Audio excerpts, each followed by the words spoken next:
અમદાવાદના કૃષ્ણનગર વિસ્તારમાં આવેલા ગોગા મહારાજના મંદિરમાં થયેલી ચોરીનો ભેદ ક્રાઇમ બ્રાન્ચે ઉકેલી લીધો છે। 6 ડિસેમ્બરના રોજ મંદિરમાં ચોરીની ઘટના સામે આવી હતી, જેના પગલે ક્રાઇમ બ્રાન્ચે તપાસ શરૂ કરી હતી।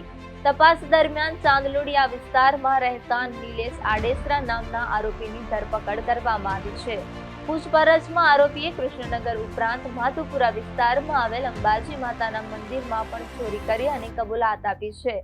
ક્રાઇમ બ્રાન્ચે આરોપી નિલેશ આડેસરા પાસેથી અંદાજે 500 ગ્રામ વજનની ચાંદીની મૂર્તિ અને છત્ર કબજે કર્યા છે। તપાસમાં ખુલ્યું છે કે આરોપી અત્યાર સુધીમાં શહેરના અલગ અલગ 8 જેટલા મંદિરોમાં ચોરી કરી ચૂક્યો છે। આરોપી ખાસ કરીને એવા મંદિરોને નિશાન બનાવતો હતો જ્યાં તાળું ન હોય। તે પહેલા મંદિરમાં અંદર જઈ આરતી અને પૂજા કરી ચોરીને અંજામ આપતો હતો। પોલીસ તપાસમાં વધુ ખુલાસો થયો છે કે આરોપી પોતાની પત્નીની ડિલિવરી માટે પૈસાની તંગી હોવાને કારણે ચોરી કરતો હતો।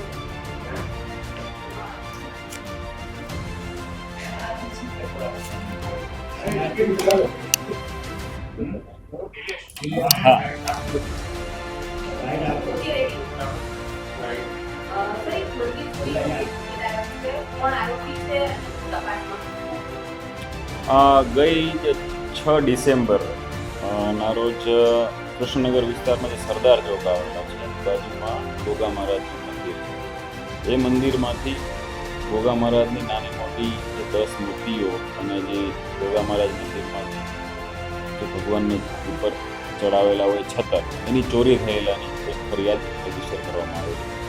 હવે એની તપાસ કરતાં અમને આરોપી જે મળી આવેલ એનું નામ છે નિલેશ હસમુખભાઈ આડેસરા, કે જે ચાંદલોડિયા અમદાવાદનો રહેવાસી છે। મૂળ છે જવારજ ધોળકા અમદાવાદનું। એ વ્યક્તિ મળી આવતા અમે કાયદેસરની કાર્યવાહી કરીને ધરપકડ કરેલી છે। આ ધરપકડ દરમિયાન અમે વિશેષ તપાસ કરતા, વિશેષ પૂછપરછ કરતા અને માધવપુરા વિસ્તાર જે શાહીબાગ વિસ્તારમાં એક અંબેમાનું મંદિર છે, ત્યાં પણ એને માતાજીના મંદિરમાંથી છતરોની ચોરી કરેલાની હકીકત જણાઈ આવે છે। જે બાબતે માધવપુર પોલીસ સ્ટેશનમાં ગુનો પણ દાખલ થયો।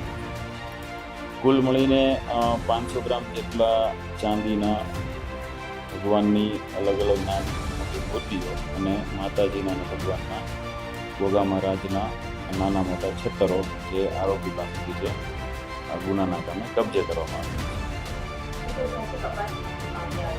છે।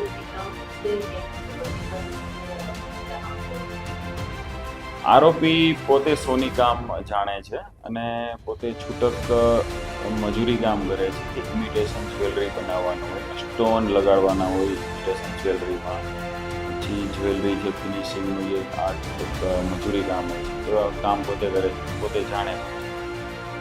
આરોપીની પત્ની ની ડિલિવરી કરવા માટે એને નાણાકીય સગવડ હોય, એને પૈસાની જરૂર પડતા એને ચોરી કરેલ હોવાની કબૂલાત કરેલી છે। અને એ ચોરી કરવા માટે જે તે વિસ્તારમાં ફરતો અને ભગવાનના જે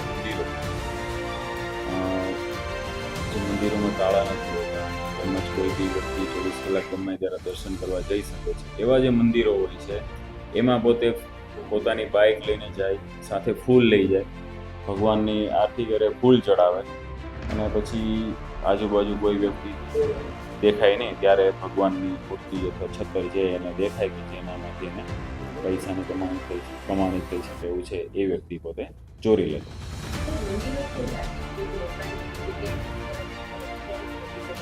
મંદિરોમાં તાળા નથી તો એવા મંદિરની ટાર્ગેટ કરે છે, એટલે ઇઝીલી જે ચાંદી અથવા જે બી ભગવાન અથવા માતાજીની જે બી ચડાવેલી વસ્તુઓ જે કિંમતી હોય છે, ચાંદી અથવા કદાચ સોનું પણ હોય છે, પણ આ કેસમાં આપણને ચાંદી મળે છે। એ વસ્તુ એને ઇઝીલી પ્રાપ્ય હોય છે અને મંદિરમાં તાળા નથી હોતા એટલે ઇઝીલી દર્શન કરવા કોઈ પણ દર્શનાર્થી મૂર્તિની એકદમ સમીપ પહોંચી શકતા હોય છે અને મોકો જોઈને એ મૂર્તિ અને છતરની